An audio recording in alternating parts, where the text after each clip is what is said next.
La coopération sino-africaine est une coopération amicale entre frères, et depuis la création du Forum sur la coopération sino-africaine, FCSA, les relations sino-africaines ne cessaient de croître, a récemment déclaré Axinua le ministre malien des Affaires étrangères et de la coopération internationale, Abdoulaye Diop.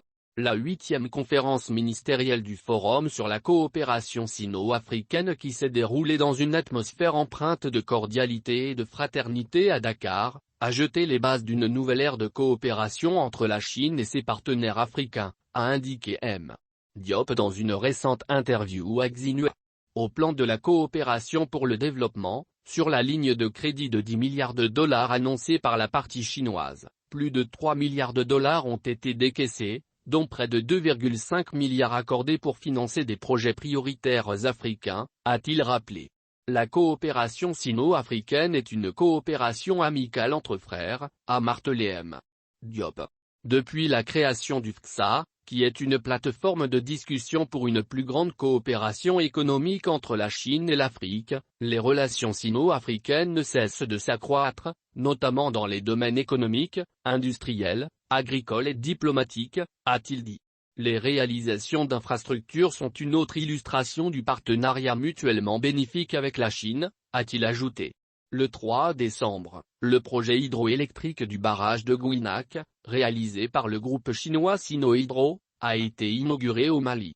Le 12 décembre, les infrastructures pédagogiques du complexe universitaire de Kabala, FASI, financées et réalisées par la Chine ont également été inaugurées au Mali.